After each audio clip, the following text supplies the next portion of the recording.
Now turn to Section 3. Section 3. You will hear a conversation between a tutor and two students who are preparing for an English literature test. First, you have some time to look at questions 21 to 24.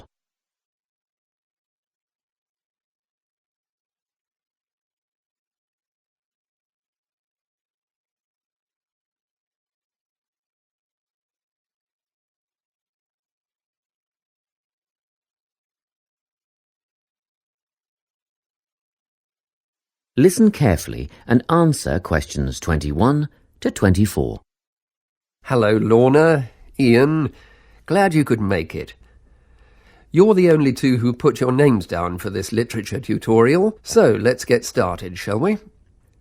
I want to run over some aspects of the novel The Secret Garden with you before the test next week. Be sure to take some notes and ask questions if you need to. Hey, Lorna, have you got a spare pen? Sure, here you are. OK, so the story follows two key characters. You should refer to them as protagonists, who go by the names of Mary Lennox and Colin Craven. The story is set shortly after the turn of the 20th century, and the narrative tracks the development of the protagonists as they learn to overcome their own personal troubles together.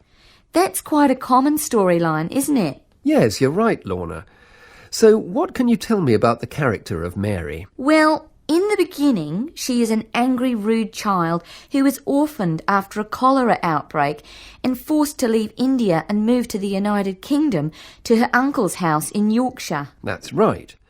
And there she meets Colin, who spends his days in an isolated room, believing himself to be permanently crippled, with no hope of ever gaining the ability to walk. The two strike up a friendship, and gradually learn, by encouraging each other, that they can both become healthy, happy and fulfilled in life. Will we need to remember a lot of these details for the exam? Just the basic outline. Examiners don't want to read a plot summary. They know what the book is about. Focus on narrative techniques instead, such as point of view. What's that mean? It's all about how we see the story. This story, for example, is written from the perspective of what is called an omniscient narrator. Omniscient means all-knowing. So, as readers, we get to see how all the characters feel about things, what they like and don't like, and what their motivations are in the story. Before you hear the rest of the conversation, you have some time to look at questions 25 to 30.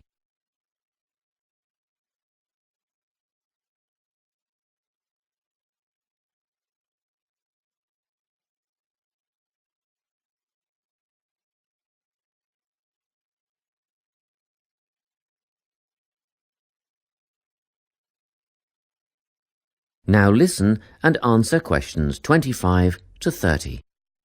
Won't it be hard to write a technical analysis? After all, it's a kid's book. Well, it was initially pitched at adults, you know. But over the years it has become seen as a more youth-orientated work. And you're right in a sense. The simple vocabulary and absence of foreshadowing make the story very easy to follow and ideally suited for children. But that doesn't mean there isn't much to analyse. Look at the symbolism, for instance. Symbols are things, right? Material things like objects that stand for abstract ideas. Absolutely, yes. And the author uses many of them. There's the robin redbreast, for example, which symbolises the wise and gentle nature that Mary will soon adopt. Note that the robin is described as not at all like the birds in India. Roses are used as well, as a personal symbol for Mistress Craven. You'll see they're always mentioned alongside her name, and Mistress Craven's portrait can also be interpreted as a symbol of her spirit. Are symbols just another name for motifs? No, motifs are a bit different. They don't have as direct a connection with something the way that a symbol does. Motifs are simply recurring elements of the story that support the mood. Are there any in this novel? Yes, two very important ones. The Garden of Eden is a motif. It comes up a few times in connection with the garden of the story. And then you've got the role that secrets play in the story. In the beginning, everything is steeped in secrecy, and slowly the characters share their secrets, and in the process move from darkness to lightness, metaphorically, but also, in the case of Colin, quite literally. His room in the beginning has the curtains drawn, and he appears at the end in the brightness of the garden. Anything else we need to know about? Yes. Nearly all novels explore universal concepts that everyone has experienced. Things like love, family, loneliness, friendship. These are called themes. The Secret Garden has a few themes that all centre on the idea of connections. The novel explores, for example, the way that health can determine and be determined by our outlook on life. As Colin's health improves, so too do his perceptions of his strength and possibility. The author also examines the link between our environment and our physical and emotional prosperity. The dark, cramped rooms of the manor house stifle the development of our protagonists. The garden and natural environments allow them to blossom, just as the flowers do.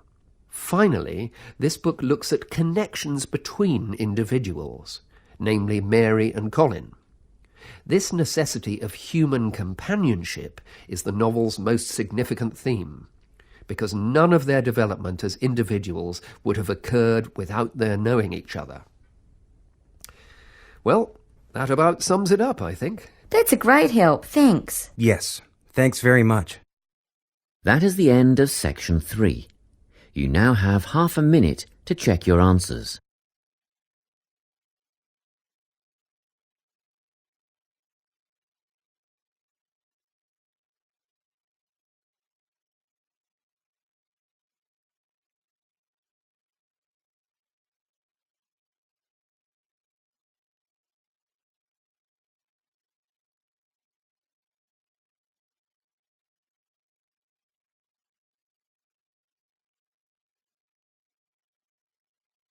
Now turn to section 4. Section 4. You will hear a talk on the topic of time perspectives. First, you have some time to look at questions 31 to 40.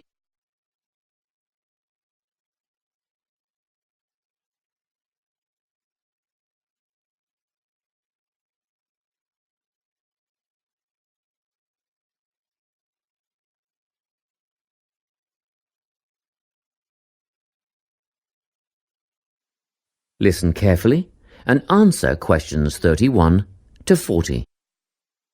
Today, I'm going to be talking about time.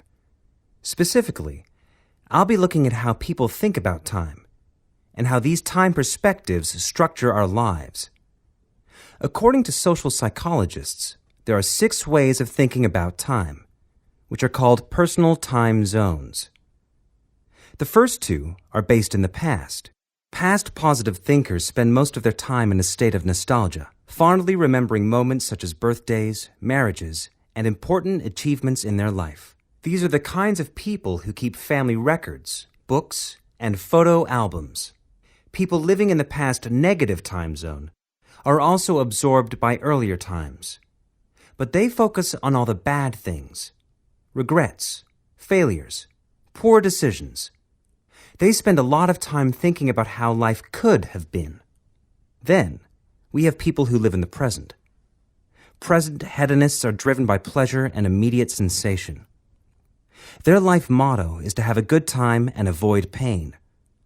Present fatalists live in the moment too, but they believe this moment is the product of circumstances entirely beyond their control. It's their fate, whether it's poverty, religion, or society itself. Something stops these people from believing they can play a role in changing their outcomes in life. Life simply is, and that's that. Looking at the future time zone, we can see that people classified as future active are the planners and go-getters. They work rather than play and resist temptation. Decisions are made based on potential consequences, not on the experience itself. A second future-orientated perspective, future fatalistic, is driven by the certainty of life after death and some kind of a judgment day when they will be assessed on how virtuously they have lived and what success they have had in their lives. Okay, let's move on. You might ask, how do these time zones affect our lives? Well, let's start at the beginning. Everyone is brought into this world as a present hedonist. No exceptions. Our initial needs and demands, to be warm, secure, fed, and watered, all stem from the present moment. But things change when we enter formal education. We're taught to stop existing in the moment and to begin thinking about future outcomes. But did you know that every 9 seconds, a child in the USA drops out of school? For boys, the rate is much higher than for girls. We could easily say, well, boys just aren't as bright as girls. But the evidence doesn't support this. A recent study states that boys in America, by the age of 21, have spent 10,000 hours playing video games. The research suggests that they'll never fit in the traditional classroom because these boys require a situation where they have the ability to manage their own learning environment. Now, let's look at the way we do prevention education. All prevention education is aimed at a future time zone. We say, don't smoke or you'll get cancer. Get good grades or you won't get a good job. But with present-orientated kids, that just doesn't work. Although they understand the potentially negative consequences of their actions, they persist with the behavior because they're not living for the future. They're in the moment right now. We can't use logic, and it's no use reminding them of potential fallout from their decisions or previous errors of judgment. We've got to get in their minds just as they're about to make a choice. Time perspectives make a big difference in how we value and use our time. When Americans are asked how busy they are, the vast majority report being busier than ever before. They admit to sacrificing their relationships, personal time, and a good night's sleep for their success. 20 years ago, 60% of Americans had sit-down dinners with their families, and now only 20% do. But when they're asked what they would do with an 8-day week, they say, that'd be great. They would spend that time laboring away to achieve more. They're constantly trying to get ahead, to get toward a future point of happiness. So, it's really important to be aware of how other people think about time. We tend to think, that person's really irresponsible, or that guy's power hungry. But often, what we're looking at is not fundamental differences of personality, but really just different ways of thinking about time. Seeing these conflicts as differences in time perspective, rather than distinctions of character, can facilitate more effective cooperation between people and get the most out of each person's individual strengths. That is the end of section 4. You now have half a minute to check your answers.